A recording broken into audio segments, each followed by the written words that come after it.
Merry Christmas everybody! I'm not sure when this video will come out, but I've been waiting for making this video for quite some time because I've been searching for this album for like 10 years, and now a few weeks ago when there was the record store day thing and this was reissued, I was finally able to get it because I haven't seen it anywhere ever, because it's not a common album to find in my country. It's quite rare, even though it sold a lot back in the day, but not here. So anyway, the Beach Boys Christmas album, released in 1964, is a classic Christmas album, and don't get me wrong, it is a gimmick in every possible way. It is a capitalistic commercial gimmick, but it does truly work because Brian really put his heart and soul into this one. He really cared about making the album as great as he could. So and the guy sings so well on it, but we'll get into all of that in a few minutes. I'm not the biggest fan of Christmas music. I'm not the biggest fan of Christmas. I'm trying to get my mood over here correct with the decorations and the hat, which makes me feel super uncomfortable, so I'm gonna take it off now. But so I'm not probably your best audience for this one.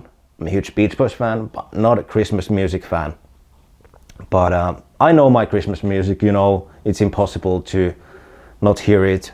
Dennis looks cool, Brian looks cool, Al looks cool, Mike, Carl, it's a great shot, even though the Christmas tree I think is a plastic one. It's hoaxy, but whatever, it looks great. Has some traditional typographic going on, and back cover, you got your striped shirts, and look, it came signed. Huh, how lucky was I? So it's great. I like it, and I'm gonna show it to you the vinyl itself too, because as I mentioned, this was the record store day release, so it's the beautiful green vinyl, dark green, sort of like reminds me of a spruce tree. But it sounds great, and I'm happy that it's kind of the same color as with the cover art. I'm happy that they did reissue it now finally, so that I was able to pick it up as well. So, I like it. I heard that some people were disappointed with this release, but I thought it was nice that they did put it out for the Christmas. 64 was a busy year for Brian. He quit touring, but he was extremely busy in the studio. They put out like 4 or 5 albums that year. The Car stuff all summer long, concert album, this one. It was crazy for Brian. And yeah, as I mentioned, it is a commercial gimmick. Let's do your Christmas album, okay. But I think the way it's sequenced is really well thought out. Side 1 is filled with, there's Frosty Snowman at the end, but otherwise it's filled with originals written by Brian and Mike. I believe all of them. And side 2 is then traditional songs with arrangements, this sort of classical arrangements by Dick Reynolds.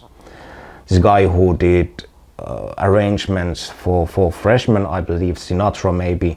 Anyway, like he did a lot of those sort of classical 50s, 40s styled arrangements back in the day, and he was like Brian's idol, so he wanted to work with him, and he got to work with him over here and also with Adult Child in the late 70s, but that's a different story altogether. But anyway, the side 1 is filled with Beach Boys originals, and I like side 1 more, even though usually I prefer the ballads and that more melancholic stuff by the Beach Boys. But over here, I think they somehow are able to make the Christmas music genre somehow their own. They are sort of creating their own bubble, their whole own subgenre within the Christmas music thing, and I like that because they are incorporating that sort of surf rock style into Christmas music, and their vocals and that sort of upbeatness and that whole style of Brian Wilson production incorporated into this traditional Christmas lyrics and Christmas themes, it somehow works really well. It's very unique, and I really love these songs.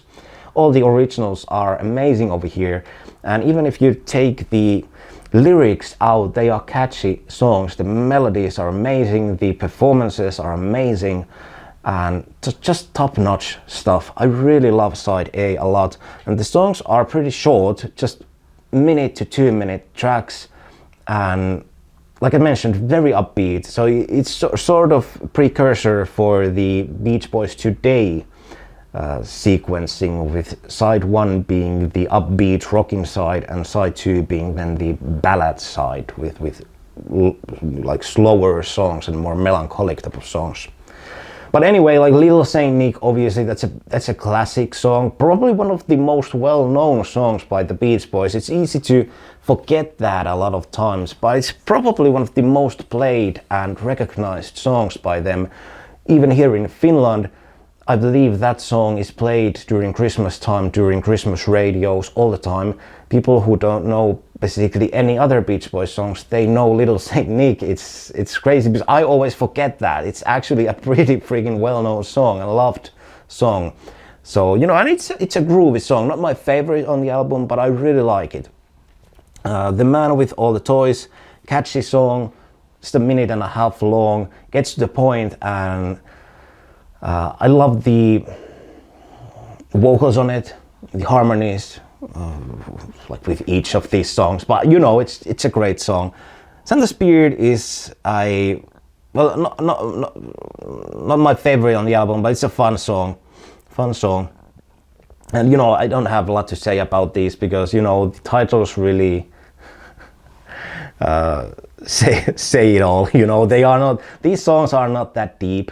You know, so there's not really that much to talk about them. I could talk about the production and instrumentation and stuff, but because they are very similar on, you know, all these upbeat songs, I'm not gonna go into it. And like I mentioned, I'm not the biggest fan of Christmas music. This is not the kind of album that I put on that often, but I do like to listen to it once or twice during Christmas time. Merry Christmas Baby, that's a gem, a great song, and I also like it how Brian used the Merry Christmas Baby, you know, title sort of in his song, in his, you know, solo song that he released on the Christmas album that he did in the 2000s. Christmas Day, I believe, is that title of that. No, Christmas Day. I get so confused. I think it's Christmas on, or is it On a Christmas Day? Anyway, I get so confused of these titles because the next song on this album is Christmas Day, and then Dennis wrote a song called Christmas Morning, I believe. Anyway, I get so confused, but anyway, let's move forward. I love Merry Christmas Baby, great song, but Christmas Day is my favorite song of this whole album. It's such a little gem. I love it. I believe Al does the lead vocal over here, but for the longest of time I thought it was Brian, and I know they were able to sound very similar, always almost like clones of each other during this time period, but I'm not 100% certain that it is completely Al, and I would like to get some sort of proof of that because I've been listening to this song with my headphones and I'm so sure I can hear Brian in it too. But I believe the general consensus is that it is the first lead vocal by Al. But he sounds exactly like Brian. So it's weird because I've been thinking about maybe Brian is doing some sort of, you know, doubling behind Al or something. I don't know, but it sounds so much like Brian. But anyway, the song itself is such a beautiful song. The melody, it reminds me so much of some of the best tracks on Friends and Wild Honey. It has similar sort of chill vibe, and the melody just flows so beautifully with the lyrics. It's casual, but it's beautiful, soothing, and I love that little, I believe it's an organ solo or something. Anyway, that solo part, that instrumental break, it is so great, and this is a great example of a song that I wish that would be a little bit longer because it's just a minute and 35 seconds long.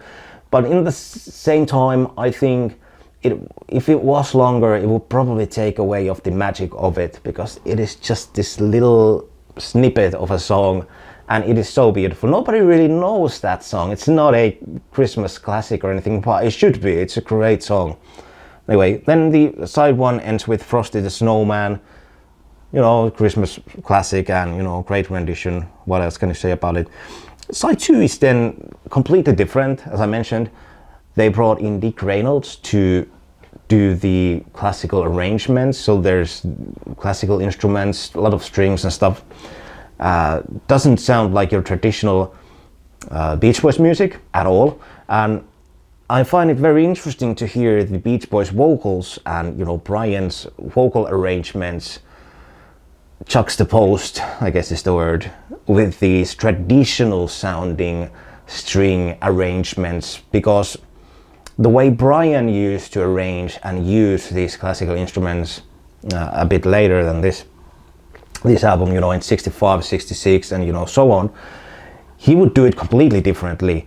Because still on this day, if you put on Pet Sounds, for example, great example, it doesn't sound, it's hard to pinpoint it to any particular time. It doesn't sound like mid-60s music, the arrangements, nothing on it. It doesn't like, it doesn't sound your typical baroque pop, for example. But if you listen to the side 2 over here, it sounds like 50s music. So, you know, it's very easy to sort of just pinpoint the style. Okay, that's the style of the traditional 50s arrangements, whatever, you know, at least to my ears it sounds old-timey, you know, and it's not a bad thing. I think it fits the songs here actually quite well, but it's just interesting because the Beach Boys and Brian's arrangements, you know, his own arrangements and the way he used to use these classical instruments is very different. So it's just interesting to hear their voices next to these more traditional arrangements. We Three Kings of Orient Are is a song that I'm not familiar at all. I believe it's some sort of traditional song, but like all of the, basically most of these traditional songs over here have been translated to Finnish as well, but this one I'm not familiar with. So, you know, that song is not, doesn't really do anything for me. I don't really remember the melody of it, and it's a long song. It's like 4-minute song. It's great to hear them singing, you know, don't get me wrong, but I don't know, not probably my least favorite track of the whole album. Blue Christmas is great because you hear Brian doing his solo lead vocal, and it makes me appreciate his voice so much, because a lot of times during this time period anyway, you didn't hear Brian doing just solo lead without, you know, rich harmonies and stuff. But here, or is it White Christmas? No, it is. Freaking these titles get me so confused. Blue Christmas must be the Brian, yep, solo lead, but you know, these titles get me so confused. Okay, then we have White Christmas as well. But anyway, Blue Christmas, a highlight on this album, and each time I'm listening to this track, it gets me thinking how great it would have been to get just a solo lead, just hear Brian playing, you know, with simple arrangements, simple production, like for example just playing piano and singing without doubling, without, you know, rich harmonies and stuff like that. And don't get me wrong, there's nothing wrong with great production, but during this time period when they were peaking vocally, the stuff that they put out was super produced, you know, so you very rarely get to hear Brian just singing so clearly. You can really hear how great of a voice he had back in the day. Such a unique sound and a beautiful, beautiful voice. And this is a great example of that. And, you know, like a very rare example of that sort of performance by him. Santa Claus is Coming to Town. That's a great classic Christmas tune. I like that. White Christmas, yeah, you know, traditional classic Christmas song. I'll Be Home for Christmas. You know, what else can you say about it? it's okay. And this is probably a bit divisive, but Auld Lang Syne is obviously it's a traditional song to sing during the New Year's Eve in the States. I'm not sure if it's a thing in the UK. It's not a thing in here, so I don't have any sort of attachment for the song itself. But obviously, I know the song. It's a very memorable melody, and you know, the divisive thing about this one is probably the spoken word section. It's cool to hear the guys singing the traditional song at the end of it. It's a great closer for the album, but I do love the way Dennis Wilson's voice comes through, and it makes me very sad each time. But he wishes Merry Christmas, you know, for the fans and everybody, and it's very heartfelt, honest, and his voice sounds just so soulful. It's great to hear. I mean, somehow they just really, I'm not, probably Brian decided that, but to have him there with doing that sort of Merry Christmas thing, it just works so fine, and it is very sad. But anyway, you know, it's probably a bit divisive because it's on top of the song itself, but I like it. I always wait for that moment. That's the, you know, that little detail at the end that I really love, and it makes the album for me at least. Outside of Christmas Day, my favorite Beach Boys Christmas songs come later in the 70s. They wrote a bunch of great Christmas songs in the 70s, and I like a lot of them more than the songs on this one. Even better than, you know, Little Saint Nick. For example, Child of Winter, I really love that song. And then Dennis Wilson's Christmas Morning, that's probably my all-time favorite Beach Boys Christmas song. But yeah, I mean, they did a lot of Christmas music, and Brian did a solo Christmas album in the 2000s, and I really like that album as well. But what do you think about it? Obviously it's a classic album, but I would like to know your favorites on it, and what do you think about the side 2 especially, because side 1 is universally loved, but side 2 I believe can be a bit divisive. And it is a bit different style for the Beach Boys. So I would love to know what do you think about those songs. But thanks for watching, have a Merry Christmas everybody, and a Happy New Year. I'm not sure if we'll see when and where, but anyway, you know, there you go. Thanks for watching, take care, bye bye.